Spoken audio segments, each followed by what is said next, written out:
explorer. Welcome to a journey into the history, beauty and mysteries of a Brazilian island different from everything you know in our country. Let's be honest, it's just Rio and São Paulo. In the 3 episodes of this web series, I'll be your guide around the past, present, and hypothetical future of my beloved city. Are you ready for it? My name is Origem, and welcome to São Luís.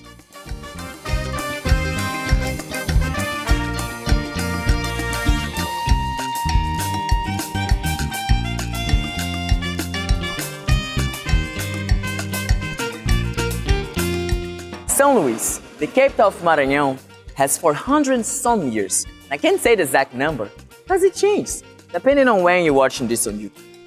This story starts in 1612, when the French explorers arrived in the land, founded their colonial friends, and baptized the land with the name of the king, São Luís III, or something like that in French. You might be wondering, how lucky are the French to be the first ones to find this beautiful paradise, right? Well, I think back then, the Tupinambás asked the same question.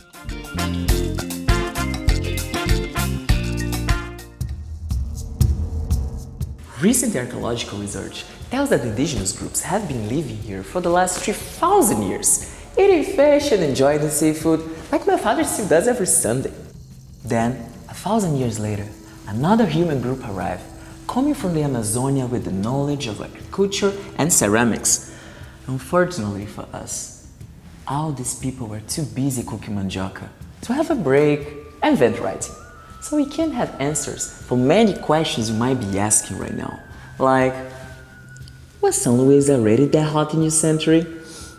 Was monogamy a thing? Was the Sarney family already in the politics?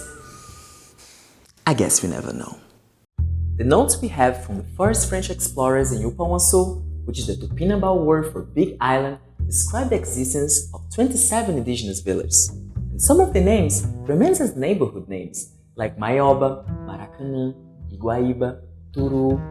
Have you seen any indigenous around there? No? Can you guess what happened?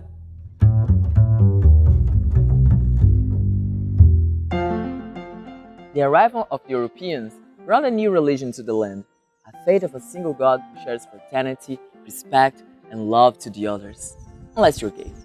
In this case, you could end up like the indigenous Tibira, sentenced for sodomy, tied to a cannon's mouth, and then with the body divided in two, being the first registered fatal victim of homophobia in Brazil.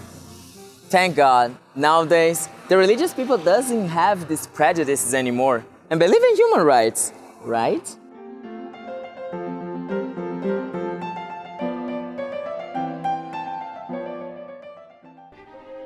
The project of a colonial France didn't work properly, and 3 years later, the Portuguese arrived to conquer the island. In a battle involving ships, weapons, different indigenous groups, and a Catholic saint? At the Guaxinduba beach, despite having a smaller number of soldiers, the Portuguese could count on the divine hand of Our Lady of the Victory.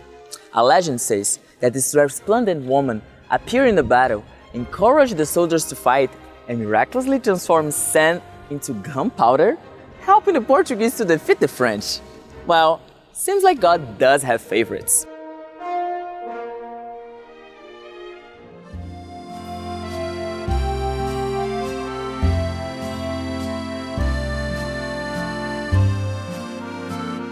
Do you think the French will leave the Ile de Saint Louis without leaving here the language, culture, architecture, or at least a croissant?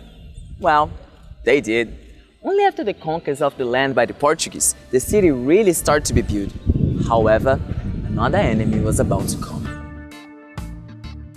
Before becoming a chill nation with the legalization of the herb, the Dutch used to enjoy invasions and conquer lands in the Americas. In Brazil, after trying this in Salvador and Recife, in 1641, São Luís was the next victim. It worked for a few years until the Portuguese got the land back again with another fight. I don't know about you, but I'm getting tired of these white people fighting all the time.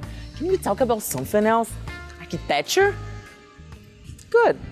Here we go.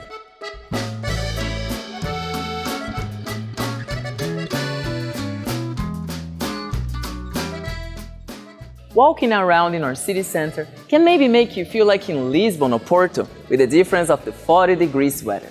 Portugal brought here their style of constructions, language, traditions, the São João parties, and the incredible Portuguese dance. Who wrote that? Oh no, cut it. Let's focus here. Our most famous patrimony, a preserved architectural complex that is recognized as a World Cultural Heritage Site by UNESCO. Which stories and secrets can these old streets tell us? Who really built that?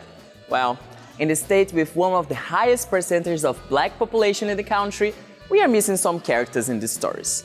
Stay with me for the second episode of Welcome to São Luís. Well, here we go again.